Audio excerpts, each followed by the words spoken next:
Hey everyone, and welcome to Comic Breakdown. If you are new to the channel, do me a favor, hit that sub button, hit that notification bell, make sure you're not missing any of the content that we have coming out. And today, we are diving into King in Black issue number 2. Now, if you haven't been keeping up with the King in Black event coming from Marvel Comics, go ahead and check out my playlist. It's in the description, it's at the top of this video. I've covered everything King in Black related. Now this issue is going to be picking up where the last one left off. In the last issue, there wasn't a tie-in, saw Eddie Brock falling. And really it was a whole issue dedicated to Eddie Brock falling after Knull took the symbiote from him. Now this is written by Donny Cates. Penciler is Ryan Stegman. Inker is Jake P. Meyer. Color artist is Frank Martin. And letterer is VC Clayton Cowles. So without further ado, let's dive into this issue. So this one picks us up with Eddie Brock smashing into the car after he was dropped and fell 20 plus stories. Laying there bloody, broken, and bruised. Symbiotes literally taking over everything around him. But there's one person standing still, and that's Peter Parker. And Peter Parker rushes over to his side, and in a complete panic is just screaming for somebody to help. Because at this point, everybody has been taken over by the symbiotes. There's literally nobody left to help. And it cuts over into Knull just momentarily because we can see his distaste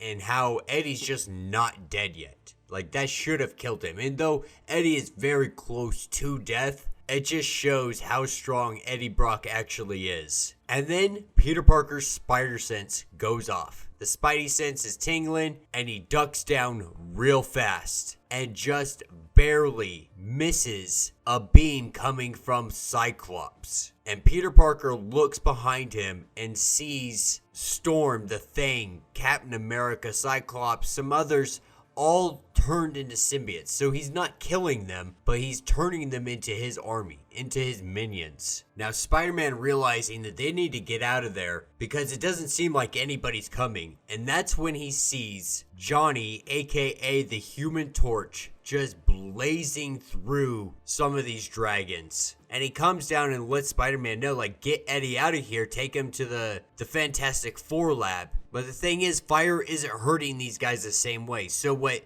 Johnny intends to do is use his Nova Blast and be able to give Peter Parker and Eddie Brock the opportunity to get out of here with their lives. Now, the thing about this is when he does his Nova Blast, it's going to knock him out. So the Human Torch is going to be taken over by the symbiotes. But at least Peter Parker has the opportunity to get out of here, regroup, and be able to fight this. And so with that, Spider-Man and Eddie Brock take off, and in the background, we see the Nova Blast erupting. Now, picking up at the home base and laboratory of the Fantastic Four. We have Jane Foster, who's currently in the role of Valkyrie, telling Peter Parker that Eddie Brock is really close to death. You know, that's kind of her gift here. And she can tell when people are close to death, and he's there. And whatever they're gonna do, they need to hurry. But the thing is, she can't stay. Like, literally, Sentry was just killed by the symbiote god. And so she has to go deal with that whole situation.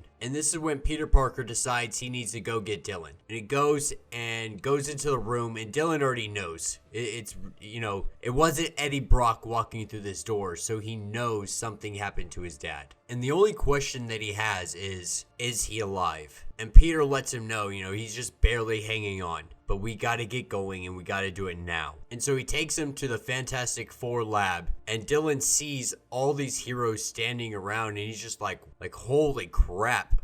Like, these are some heavy hitters, some A-listers in this room right now, not people that you get to see every day. Yeah, you have Black Panther here. You have Reed Richards. You have Sue Storm. You have Blade. you have Magneto, and you got Professor X. You have all these individuals, and they're all discussing on how to deal with this. And the conversation between Professor X, Magneto, and Blade is really interesting because Blade's telling them that they should open up the portals to Krakoa. And they're just like, nah, the X-Men don't want to have to deal with a darkness being coming in and invading our lands. Like, we're good on that. Thanks, though. And while all of this is going on, Peter Parker chimes in. He's like, hey, I don't mean to interrupt your guys' super secret meeting going on here, but what's up with Eddie Brock? Is he going to be okay? And they turn to him and let him know, like, there's not been any change. There's not much they can do. And this is when Black Panther suggests,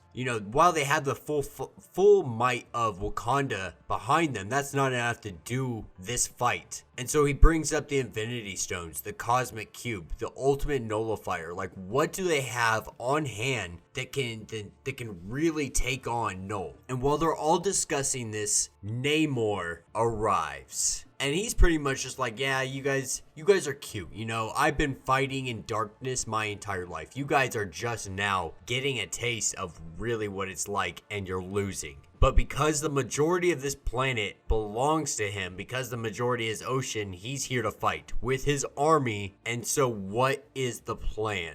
Who has one? And this is when, from in the back, Tony Stark, sitting next to Eddie Brock, says that he has a plan. And of course, they're not gonna like it. It's probably a little crazy, and he's gonna need a symbiote dragon. They're also going to need Eddie Brock alive. He's the only one that can break into the hive and get close enough to shut Knull down. And the only thing that can save him right now is a symbiote. So Iron Man is going to get him one. In the meantime, while he's doing this, he has plans for everybody else. He makes Namor go to the bottom of the Marina Trench and wake up some of his old buddies known as the Black Tide. And though they were banished and they're cursed by ancient Atlantean magic, they're gonna need them in this fight. Now, this is where I can see Namor's story really trying to connect to all of this, because his tie-in really isn't making sense because it's taking place quite a while ago. But with this connection here with the Black Tide, it really does make sense now. They send Blade to Chernobyl, and he's here to recruit some vampires, in particular Dracula himself. And so Iron Man gets this dragon symbiote. He's able to use his tech and be able to capture one long enough to get it back to the lab. He gets it there and he goes to introduce it to Eddie Brock. But something goes wrong. And they're trying to rip off this symbiote before it kills him. And this is when Dylan steps in and uses his powers and completely obliterates this symbiote. And this is when everyone's standing around just like, holy crap, you have powers. Not only do you have powers, but you have powers to bring back our friends. You have powers to end all of this right here, right now. But the only thing Dylan is worried about is his dad. And that's when they hear the beeping flatline. And Eddie Brock has died. And that will be the end of this issue. So let me know what you guys think down in the comments. Personally, I absolutely love this issue. It was a lot of freaking fun. We got to see a lot of really awesome things like a symbiote Cyclops. The artwork was absolutely phenomenal, and the dialogue went right along with it. Now, if you guys haven't yet, go check out Spider-Woman. Spider-Woman is one heck of an issue this week as well. It's a tie-in to The King in Black, but it is freaking awesome, and you guys are not going to want to miss it. Now, if you guys have not yet, do me a favor, subscribe to the channel, hit that like button,